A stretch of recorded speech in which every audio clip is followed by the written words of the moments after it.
I think it's just kind of in the universe now about, food is medicine and how nutrition and what we put into our bodies is so important. I mean, it's always been important, but now we're actually doing something about it and becoming, I think, a little bit more conscientious. So, in terms of like the actual app itself and what you're doing with Ashmi Health, like how does food play into that? Like, can you talk a little bit about really what the app intends to do? Just really kind of all the things so that we can understand that and who might want to use it too. So, how it started or how I actually started was designing these nutrition meal plans for my friends and family. And what happens is they're excited, they try it for a few days, and then drop-offs happen. Motivation kind of lowers down, and people are not interested anymore. And this was a recurring theme for a while, and that made me realize that more or less we all know what is good for us and what is bad for us, but what happens is when life happens, like you're busy, there is stress, there are so many different things to going on in your life, it's really hard to stay on top of everything. It's really hard to plan your food and plan your wellness activities around that. So that was a big thinking point for us, like how can we use tech to make all of this easier, to not have people to think so much of how do I eat the best thing possible. So that is where AI comes into picture, where AI can actually make these experiences very personalized. And we realized when your whatever recommendations or whatever learnings you're getting is personalized for your own needs, there is more adherence, more and more people are interested.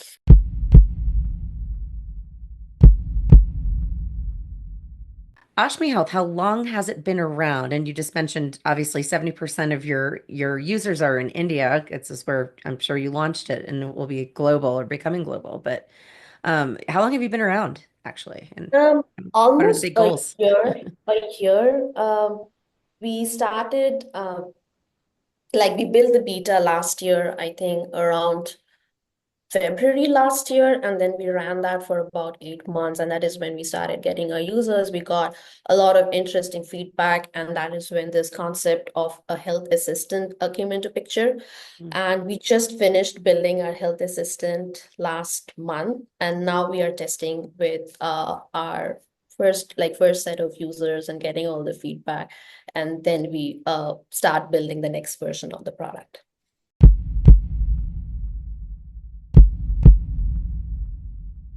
To start with, we were thinking of PCOS, but as we kept building and talking with our users, we found a lot of interest from women who are either trying to get pregnant, is going through pregnancy and postpartum. And like I have my personal experiences, like during pregnancy, I was at risk for gestational diabetes, and I knew, okay, I have to eat or not eat those things. But then every week is different. Your body keeps changing, your hormones keep fluctuating so much, and the static recommendations do not work anymore. And this is what a lot of our, early users have who are going through a similar situation have told us. So right now, our first these target users are women who are going through these very drastic hormonal changes, where we kind of look at their symptoms or give them a space where they can track their symptoms. We tell them what is going to happen. Maybe it's going to happen in the next few months. And then we have these nutrition recommendations that keep changing as their needs and their hormones are changing.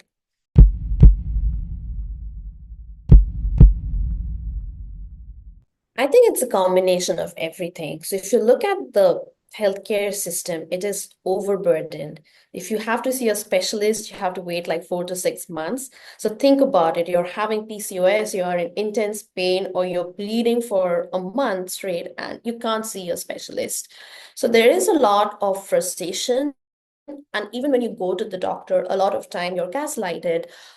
You're told that your symptoms do not matter, or because you are, like as I mentioned before, because you're overweight, that is why you're having all these challenges. So women are not getting the help that they need. So they are frustrated. So this is one big thing. And then the other thing is medication. Like once you take medications for a while and you face all these side effects, you start thinking like, what is really happening? Like, I can't be like, this can't be my life, right? I have to get a better life. And this is where, holistic healing and getting like something which is non-medical, has no side effects, and can actually, look at the root cause and solve it at the root. This is where it comes in.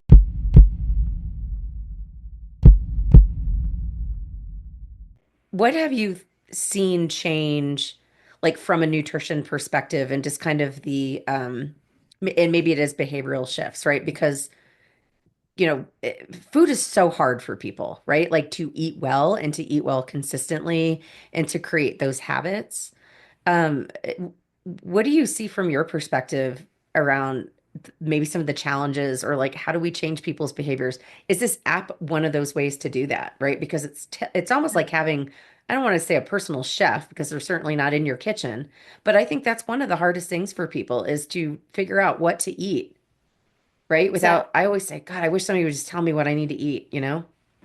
Yeah. So I think behavioral shift is very difficult to achieve, and especially like you can achieve it for a small duration of time, but like having build that as a habit. So just this morning, I was in my Uber and my Uber driver said, "Oh, you're doing this. I was so good with my food and I had everything in track. And then I moved from Florida to Cape Cod, and bam, I gained 50 pounds in what, like a month or so." And this is what happens, right? Your life gets busy, everything happens at the same time. It's really hard to keep everything in track.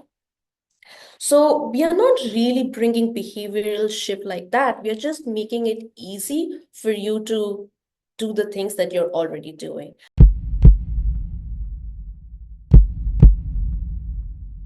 Have actual social spaces on your platform for the actual users to interact with each other? Like if they have similar problems, is there a chat space so that they're not just talking to the AI, they're actually really Yeah. talking to other people?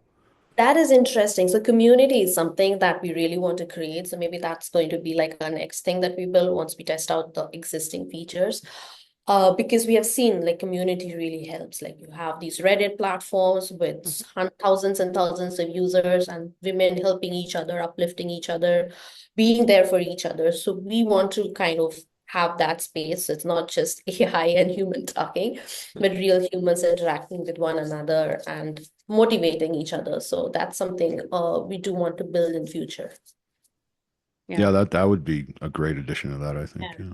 Yeah, community. I mean, I would say, just going back to social media, at least one of the only redeeming qualities of Facebook anymore are the groups, because I love the community that you get there. Yeah. Otherwise, you got to pay for your posts to be seen by anybody. So, but And the you groups are can, great. if you're struggling with something and you see somebody else also going through the same thing, it gives you hope. And then Yeah, you learn like, okay, how this problem was solved by this person. So it's it's yeah. very hopeful, gives you You're not positive. alone, right? That's people don't they need connection. They Yeah. need understanding, and yeah, communities certainly, especially women, right? Women like just Yeah. crave community and connection, and we just need Yes. others in our lives. It's just what it is.